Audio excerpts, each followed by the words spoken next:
Bonjour à tous, c'est G3 Design, j'espère que vous allez bien, merci de suivre ce tutoriel sur le low poly art. Alors déjà, qu'est-ce que le low poly art? Tout simplement une technique 2D qui va être issue en fait du monde de la 3D, puisqu'à la base le low poly en fait était une technique de réduction du nombre de polygones en fait en 3 dimensions, puisqu'à la base les logiciels de rendu qu'on avait il y a une dizaine d'années n'étaient pas assez puissants pour pouvoir faire des personnages très détaillés en termes de 3D, donc tout simplement les graphistes ont eu la bonne idée de réduire ce nombre de polygones pour alléger les images et pouvoir faire tourner nos jeux vidéo, hein. Par exemple sur PlayStation 1, je sais pas si vous vous rappelez les personnages avec les mains toutes carrées, c'était ça, c'était du low poly.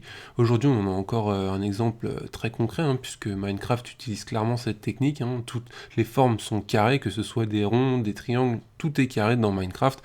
Donc le low poly, en fait, tout simplement la réduction au minimum, enfin plutôt la réduction maximum du nombre de polygones affichés à l'écran en même temps. Alors je vais vous donner un petit exemple en 3D, là vous voyez on est sur Cinema 4D, à gauche vous avez une sphère parfaite, hein, donc composée d'un certain nombre de polygones, je ne vais pas les compter parce qu'il y en a beaucoup, ça permet tout simplement d'avoir visuellement l'impression d'avoir une sphère, même si ici ce ne sont que des petites facettes plates, donc on va dire qu'il y a le logiciel qui va créer après au niveau du rendu un lissage pour ne pas voir ces facettes, et à droite vous avez la même chose, donc sans lissage, avec beaucoup moins de facettes, donc en low poly.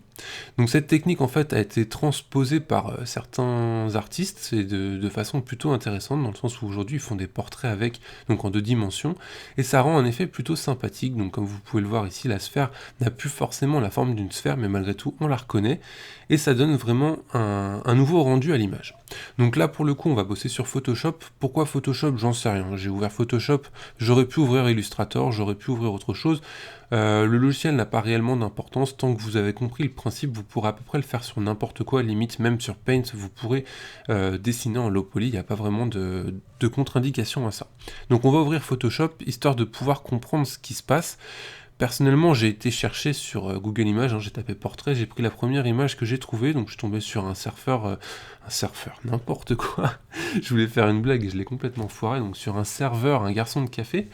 Voilà, j'ai honte de ma blague, maintenant c'est bien. Donc tout simplement, vous allez voir qu'à droite de mon image, j'ai commencé à bosser en fait en low poly, donc j'ai tout simplement créé des facettes, j'arrête pas de dire tout simplement, je vais me calmer, vous inquiétez pas. Donc des facettes pour pouvoir créer notre effet low poly, donc ce que je vous expliquais tout à l'heure, avec le moins de polygones possible. Vous remarquerez malgré tout que l'image, malgré le fait qu'on ait retiré beaucoup de détails, on reconnaît malgré tout quand même bien le personnage, parce que bon là c'est une personnalité connue, en même temps si j'avais pris quelqu'un d'inconnu, vous l'auriez peut-être moins reconnu. Donc le but est vraiment qu'on reconnaisse la personne, tout en réduisant au maximum le nombre de détails. Donc je vais quand même supprimer mon calque, parce que le but c'est pas que vous ayez déjà la moitié du travail qui est fait. Je vais vous expliquer maintenant comment bosser. Donc là on a une image, j'ai choisi une image avec des contrastes quand même assez marqués. Si vous utilisez une image par exemple où le personnage aurait le visage tout blanc, vous allez bien galérer dans le sens où on verra pas vos facettes, donc ça va être un petit peu plus dur de travailler. Là ici on a vraiment des jeux de lumière qui sont intéressants à utiliser. Donc tout d'abord, une fois que vous êtes sur Photoshop, que vous avez importé votre image, vous n'êtes pas obligé bien sûr d'importer George, vous pouvez choisir l'image que vous voulez, garder à l'esprit malgré tout que certaines images seront plus dures que d'autres. Par exemple, si vous voulez faire un tigre avec toutes les rayures, vous allez peut-être galérer un petit peu plus que sur un visage. Enfin bon, ça après c'est mon avis. Donc vous recréez un nouveau calque par-dessus. Voilà, comme ceci. Vous avez maintenant votre premier calque, donc qui est l'arrière-plan, que vous n'allez pas toucher, qui va vous servir de modèle de référence pour pouvoir travailler, et votre calque sur lequel vous allez bosser. Premier conseil que je vais vous donner, ce sera de tracer vos triangles avant même de commencer à vouloir mettre la couleur. J'ai voulu le faire sans tracer mes triangles, et vous allez voir qu'il y a eu un petit bug qui s'est produit. En fait, c'est que quand on bosse comme ça, sans forcément faire attention à être précis, à la finale, ça va créer des petits interstices entre vos triangles, et vous allez avoir du mal à réutiliser votre image par la suite. Alors, ça ne gêne pas forcément suivant le rendu qu'on veut obtenir. Malgré tout, le mieux, c'est que les triangles soient vraiment collés, et là, vous remarquez qu'il y a pas mal de vide en fait entre les triangles, et ça fait pas forcément très beau. Voilà. Donc, tracez vos triangles. Je vais pas le faire pendant ce tutoriel parce que ça va prendre 3 plombs, parce que c'est vraiment très long. C'est une technique qui donne vraiment un rendu particulièrement intéressant, mais malgré tout qui est très très long à faire, même si c'est pas forcément compliqué. Donc ici on va utiliser le lasso polygonal, alors vous le trouvez normalement en dessous le lasso. Le lasso polygonal c'est tout simplement un outil de sélection qui va vous permettre de faire des formes géométriques assez simples, donc là en l'occurrence un triangle. Pourquoi triangle? Tout simplement parce qu'en 3D, la plupart du temps, les polygones sont triangulaires. Vous pouvez aussi utiliser des carrés ou des hexagones, hein, c'est comme vous en avez envie. Le triangle, malgré tout, restera plus précis pour bosser. Voilà, donc on va tracer tout simplement, j'arrête de le dire, c'était la dernière fois, tout simplement, un triangle, par exemple ici, en essayant de garder approximativement la même couleur dans notre forme. Donc vous pouvez changer la taille de vos triangles, vous n'êtes pas obligé de faire toujours le même format de triangle, ils ne sont pas obligés d'être équilatéraux ou isocèles ou quoi que ce soit. Là le but c'est vraiment de sélectionner des zones complètes qu'on va pouvoir ensuite colorier. Donc là vous avez une couleur approximative dans cette zone, donc on va utiliser l'outil pipette, hein, ce sera plus simple. Voilà, donc on a gardé une couleur, vous allez voir que malgré tout ça va quand même écraser beaucoup de détails quand on va remplir. Donc vous prenez l'outil pot de peinture qui se trouve ici en dessous l'outil dégradé pour remplir votre sélection avec la couleur sélectionnée donc. Voilà, donc vous voyez qu'on a perdu tout ce qui est ombrage, grain de peau et tout ça, mais c'est vraiment pas ce qu'on recherche ici vu que le but est vraiment d'avoir un rendu très géométrique. Voilà. Donc une fois que vous avez terminé votre première facette, vous allez reprendre l'outil de lasso polygonal, vous allez vous placer juste à côté de la première facette, en essayant de bien respecter donc, ce que je vous disais tout à l'heure, de ne pas laisser d'interstice entre vos images, enfin entre vos triangles, et vous allez tracer un deuxième triangle. Donc, comme je vous le disais tout à l'heure, c'est pas forcément un triangle, hein, il peut être légèrement décalé pour pouvoir suivre par exemple ici la courbe des cheveux. C'est pas forcément super joli, vous auriez pu faire aussi plein de petits triangles pour combler le vide. Là voilà, le but c'était quand même d'aller un peu plus rapidement, parce que comme je vous le disais tout à l'heure, c'est assez long. Ensuite on reprend l'outil pipette, on resélectionne une couleur qui est approximativement celle de la zone, et avec le pot de peinture, on remplit. Vous voyez qu'il y a quand même un fort contraste entre les deux couleurs. Sur le coup, ça va peut-être vous inquiéter, vous allez vous dire peut-être, oh là là, non, il y a trop une différence, ça va faire moche, il va ressembler à un kaléidoscope, ça va pas être beau et tout. Mais à la finale, on s'en fout, parce que le but, c'est vraiment d'avoir une forme générale qui représente, on va dire grossièrement, hein, malgré tout, le personnage choisi. Donc c'est pas important, vous voyez ici il y a une grosse zone marron, ici il y a une zone beaucoup plus claire, c'est pas grave, le but c'est vraiment d'avoir ce style d'image à la finale. Voilà, donc une fois que vous avez fini votre deuxième zone, bah, vous enchaînez, vous faites un troisième triangle à côté, vous faites tout le visage comme ça, en vous attardant en priorité sur les détails. Les détails pour reconnaître un visage, ce sera les yeux, le nez, la chevelure ici, vous n'aurez pas grand chose à faire parce qu'il a une coupe quand même assez simple. Attardez-vous vraiment sur les yeux, parce que malgré tout, c'est ce qui va vous permettre qu'on reconnaisse le mieux le portrait que vous êtes en train de reproduire.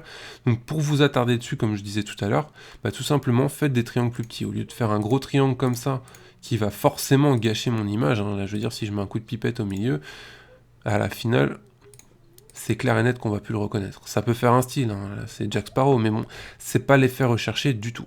Donc là, vraiment, attardez-vous sur les yeux en faisant un contour avec des triangles beaucoup plus petits. Donc vous essayez de choisir des zones comme ça, donc vraiment plus petites, en faisant un contour plus précis aussi, histoire de vraiment avoir des yeux parfaits. Après, vous pouvez aussi tricher en gardant votre image de référence en dessous, en arrière-plan, ce qui vous permet par exemple de garder un œil un tout petit peu plus réaliste. Si vous n'avez pas envie de vous prendre la tête dans les détails, vous pouvez rajouter quelques ombrages aussi sur certaines de vos facettes, histoire de leur donner plus de volume.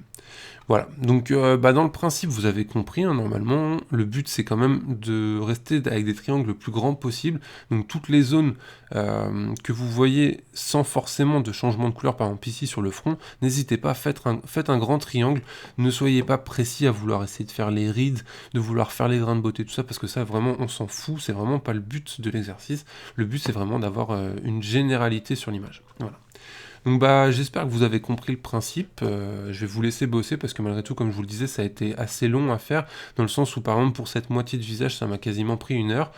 Je vous laisse imaginer sur un visage complet, en vous prenant la tête à essayer de ne pas laisser de jour, ça peut vraiment mettre du temps, mais à la finale, bah, allez faire un tour sur Google Images, vous verrez, hein, vous tapez Low Poly Art, vous allez voir pas mal de styles. Vous allez voir aussi qu'il y a certaines personnes qui utilisent encore le Low Poly dans la 3D, donc c'est plutôt marrant en fait de voir qu'il y a un retour aux sources, mais pour créer un style graphique différent en 3D. Vous allez voir aussi qu'il y a certaines personnes qui bossent directement sans image de référence et qui font carrément des designs complets en low poly sans forcément avoir d'image de référence. Ça donne un style plutôt sympa, presque une forme d'origami. Je sais pas si pour certains ça vous parle, les cocottes en papier, les choses comme ça. On a vraiment cette impression d'origami quand on voit le résultat. Voilà, donc je vais vous laisser bosser. Bien sûr, après, hein, votre image, donc vous pouvez supprimer l'arrière-plan, vous pouvez comment dire, la retravailler pour en faire quelque chose, hein. Par exemple, vous pouvez vous amuser à en faire un fond d'écran ou un avatar ou je ne sais trop quoi d'autre. Donc vous choisissez par exemple une couleur de fond. Voilà, comme ça, vous voulez être super conceptuel, donc vous écrivez une phrase choc. Donc par exemple ici, on va écrire le slogan de notre ami Georges. Attendez que je tape ça. On va le mettre en noir. En plus, j'ai réussi à faire des fautes d'orthographe, c'est quand même fort. C'était histoire de ne pas payer les droits d'auteur, hein, bien sûr. Oh, je suis nul. Voilà.